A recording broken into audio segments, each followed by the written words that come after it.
ዓለም ሲሳይ ይባላል። የመጣው ተደባር ከተማ ነው። ይዤ የመጣሁት ኢንኩቤተር ማሽን ማምረት በአካባቢያችን በሚገኙ ማቴሪያሎች እና 100% አሸንፋለሁ።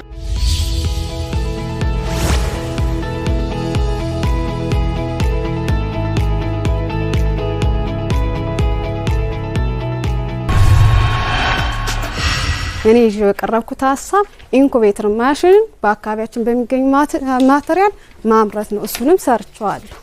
ይህን ስሰራው ከችግሩ ስነሳ በአካባቢያችን የአንድ ቀን ጫጩት የሚመጣው ከሌላ አካባቢ ስለሆነ እንደኛ አካባቢ ከመቀሌና ከባህር ዳር ነው የሚመጣው።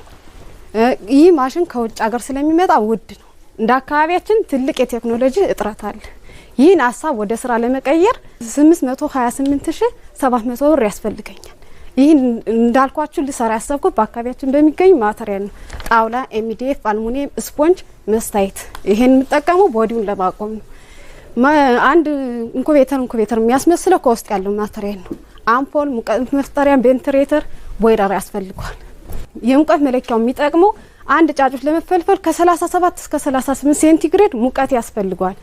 ቦይለሩ ደግሞ የሚያስፈልገው ጤዛ ወይም እርጥበት የምንለውን ውሃ ራሱ አንድ ለጫጩት መፈልፈል ስለሚያስፈልግ ቦይለሩ በኩል ውሃን በማፍላት ያን እናገኛለን። ህይወት ያለው ነገር ስለምንዘራዛ ቦታ ላይ አየር የምናገኘው በቬንቲሌተር ነው።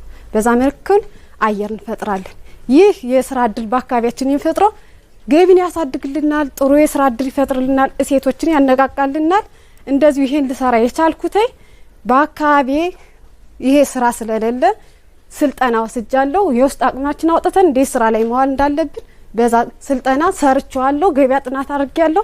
መስራት እችላለሁ። ይህ ኢንኩቤተር ለገበሬያችን ለወጣት ሴቶች ጥሩ የስራ እድል ይፈጥራል።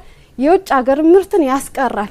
ኢትዮጵያ ታምርት የሚለው መርሃ ግብር ያስቀራል። ለሴቶች አርአያ መሆን ፈልጋለሁ። እንዲሁም ለልጆቼ አመሰግናለሁ። አስተያየት፣ ጥያቄ ይቀበላል። ናይስ፣ ቆንጆ አይዲያ ነው ይዘሽልን የመጣሽ። ሌላው ደስ የሚለው ነገር ምንድነው የሰራሽው ማሽን እንድናየው አረግሽ በማምጣትሽ ደግሞ ሌላው ደስ ሚል ቬሪፋይ እንድናደርገው አግዞና ጥሩ ነው። ሜቢ እንደው ዝም ብዬ እንደ ኮሜንት ማንሳት የፈለኳቸው ነገሮች ሞክረሽዋል ወይ የሚለው የመጀመሪያው ጥያቄ ነው። ስንት እንቁላል ፈለፈለልሽ? እንደ ምሳሌ በአካባቢያችን ላይ የለማ እንቁላል አስቸጋሪ ስለሆነ ከራሴ 5 ጫጩት ዶሮች ነበሩኝ። 35 በ7 ቀን አንድ ጫጩት እንቁላል የሚገባው ኢንኩቤተር ከ7 ቀን ያልበለጠ መሆን አለበት። ስለዚህ 35ቱን አስገብቼው 35ቱን ፈልፍሎልኛል። ኦኬ። ስለዚህ ፐርፎርማንሱ ምኑን ቼክ አድርገሻል? ቆንጆ ነው። ያው የቀረኝ አሁን እንቁላል እኔ ማገላብጠው በእጄ ነው። ለወደፊቱ ግን የምሰራው የመኪና ዝናብ መጥረግ ያለ አይደል?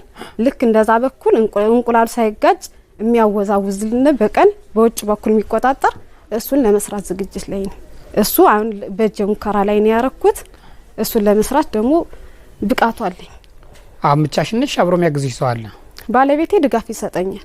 ኦኬ፣ በጣም ጥሩ። አቅሙ ስንት ነው የሚፈለፍለው? አሁን የሰራሁት 500 የሚፈለፍል ነው። መስራት የምፈልገው ግን የሰውን አቅም ባመጣጠነ መልኩ ከ50 እስከ 10 ሺህ የሚፈለፍል እንደ ሰው አቅም የሚፈልገው ነው።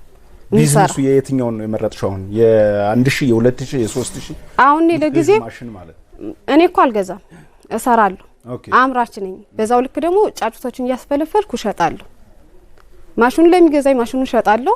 ጫጩቶችን ለሚፈልግ በተመጣጣኝ ዋጋ እሸጣለሁ። ቢዝነስ ሞዴልሽ ሁለቱ ነው ማለት ነው። ማሽን ለሚፈልግ ማሽን ትሸጫለሽ፣ በዛው ደግሞ ኢምፓራላል ራስሽ በሰራሽው ማሽን ጫጩቶችን እየፈለፈልሽ ደግሞ ጫጩቶችን ታቀርቢያለሽ ማለት ነው። ስለዚህ ሁለቱን ትሸጫለሽ ማለት ነው። በጣም ጎበዝ። ወረዳው ጎብኝቶ ምናምን ያለሽ ነገር ሰርቲፋይድ የተደረግሽበት ነገር አለ? ትክክል ነው። አትሩም ቴምፕሬቸር እንቁላሉ የራሱ አትሩም ቴምፕሬቸር የሚሆንበት አለ። የኤክስተርናል እና ኢንተርናል ኢንቫይሮንመንቱ ኢንኩቤተሩ ዲቴክት የሚያደርግበት ይሄን ሁሉ አይተው ምን አስተያየት ሰጡሽ? ማልማ አስተባባሪዎች መጥተው አይተውታል። እንግዲህ የለማና ያለማ ብሎ ለመለየት ደግሞ በትንሽ ካርቶን ሰርቻለሁ። እርገቱ እንቁላሉ የቱን ያክል ነው የለማ ነው ወይስ ያለማ ብዬ ደግሞ የመለያ በትንሿ በአካባቢያችን በምትገኝ እሷንም ሙከራ ቴስት አድርጌ እንደዚህ ደግሞ ገለጻ ያራረኩት የመኑ ማቀነባበሪያ ደግሞ ሰርቻለሁ። ጎበዝ።